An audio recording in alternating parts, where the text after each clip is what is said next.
Hey everyone, welcome to Strange Stories, where we explore near-death experiences and supernatural stories from people who've had a glimpse of the other side. If you enjoy our content, please consider liking the video and subscribing to our channel. Without further ado, let's get to the story of the day. Story number 1. I was already 5 months pregnant and dilating for unknown reasons. The staff at the emergency room rushed me to have an emergency cerclage placed on my cervix. Everything would be fine after the cerclage was placed with surgical stitches, I was told. Despite the surgical cerclage, my water bag broke the next day. I was rushed back to the operating room to have the cerclage removed so that the baby could be delivered. I was transferred to another hospital for surgical cerclage removal. Everyone was waiting for the baby. He was born, but his lungs were not developed, so he was stillborn. I was losing a lot of blood because the placenta hadn't come out yet. I was rushed into the emergency surgery for the 3rd time in 3 days on the 3rd day of massive blood loss. During the surgery, I felt like I was dying. It was fantastic. I'm not a suicidal individual. In fact, ironically, I've always enjoyed life and lived it somewhat carefree, which is why I feel hypocritical guilt when I say I preferred my presence in death over my past and present life here in the world. However, after my experience, I can explain why I've always been so carefree. God's message to me was that He's in complete control. He also told me, not in words but through understanding, that all of the bodily feelings, events, and emotions that occur during one's lifetime, such as anger, embarrassment, grief, stress, and the many disappointments that occur are completely insignificant in comparison to the afterlife feelings and experiences with Him. They are merely minor events that contribute to the fabric of life while you're in the flesh. My personal experience. I was drawn into a bright light. Everything went completely dark. When I regained consciousness, I found myself in an extremely bright atmospheric pressure with no boundaries. This presence had no shape or form. It was simply present, like the air we breathe.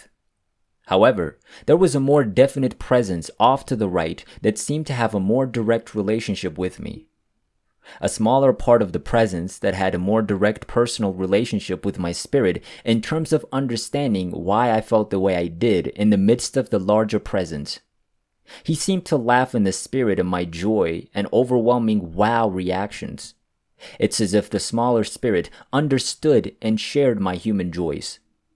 God was the greater presence I sensed. Christ was the smaller section off to the right of the atmospheric presence, and He was the one who led me there. When I became aware of it and began to take in my surroundings, I realized that I had become one with this atmospheric being. He provided me with the understanding, not through words, but through satisfying knowledge. So that's what life is all about, I kept asking myself. He just kept clarifying questions about life that I had but never asked. I was given an understanding of questions that left me oversatisfied, without wonder and questionless. The divine presence was so calm, I had a feeling that was stronger than peace. The feeling was what everyone sought in life, whether through money, marriage, or anything else. This was the end. Then I realized why people are always looking for something and are never satisfied. It is because what we yearn for does not exist on earth. The phrase does not even exist. The only word that can describe this presence is God's strong peace.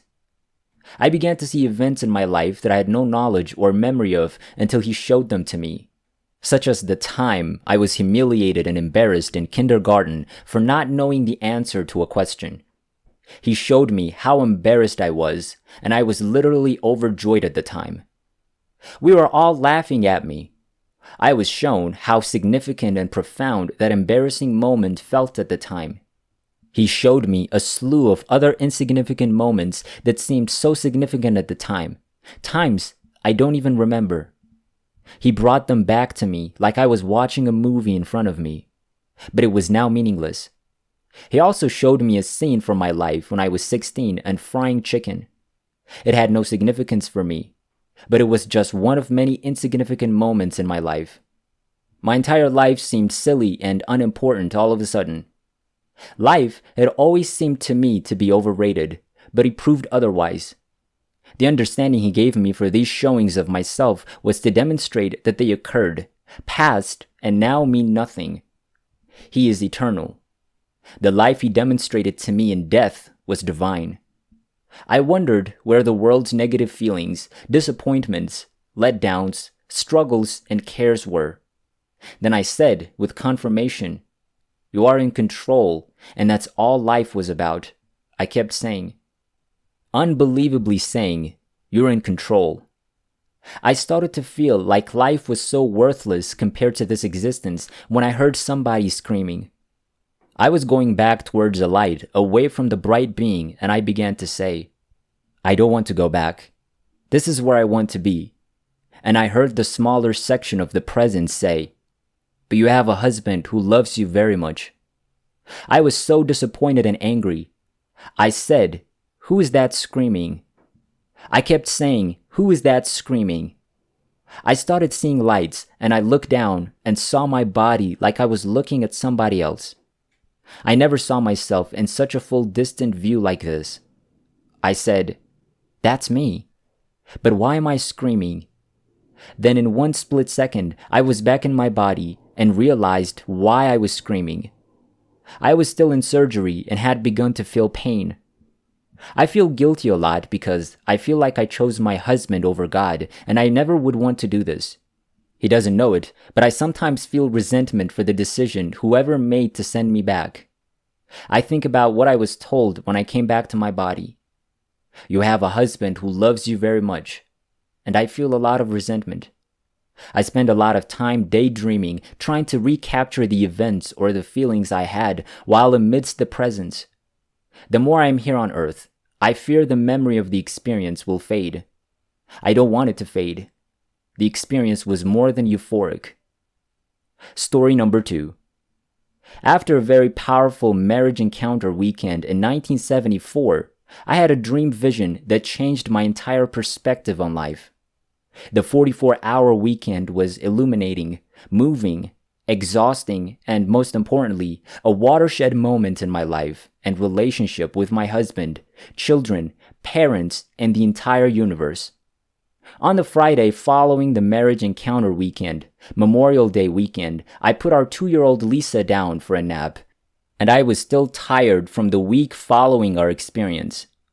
I napped around 1:30 p.m. before heading to work at 5:30 p.m.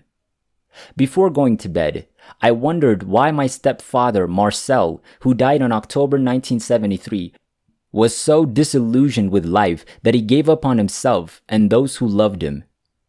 I had the following experience at 2:55 p.m., 5 minutes before Donna and Joanne were supposed to arrive home from school.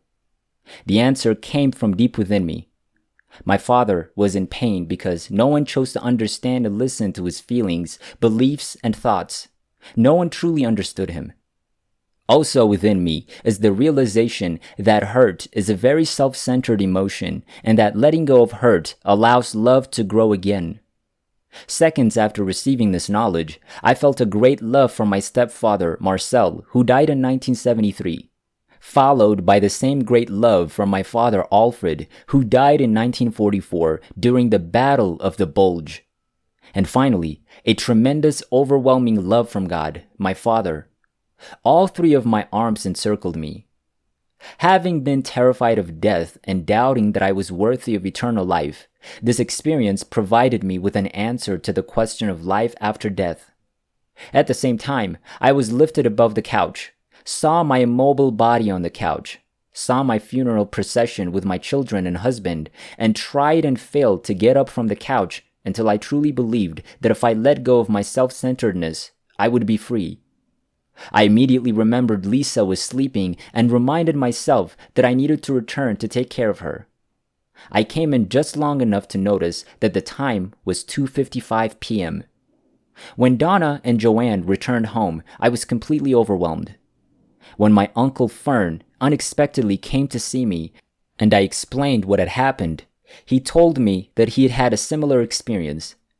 Hearing him tell his story helped a little, but after he left, I called Dick and told him I was dying and that I needed to come home immediately.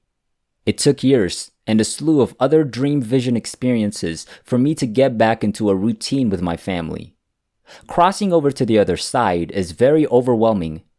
I'm not the same person. My values and beliefs have been turned on their heads. Much of what was important to me before has taken a different place in my life, such as keeping the house clean and tidy. I was a bit of a neat freak, but that has taken a backseat. My relationships, particularly those with my husband, children, and mother, took on new significance. I didn't mind what people thought if my house wasn't in good shape or if I didn't have the latest fashions or a car.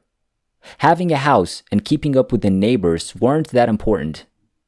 I took more chances and took over a bookstore, which I transformed into a pretty nice bookstore that grew by leaps and bounds. Even after we second mortgaged our home, it was a chance that I wanted to take to keep the bookstore open. Unfortunately, we had to close the bookstore after 14 years because we simply did not have the capital to continue. After my near-death experience, I sought answers and was fortunate to come across some wonderful authors who had written about similar experiences. I had a few more after the first, but it was just too much. I was afraid to close my eyes and sleep after a while.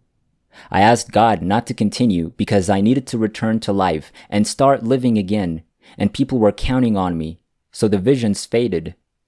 They would return a few years later, but not as frequently, and I would be able to better integrate the dream visions into my life.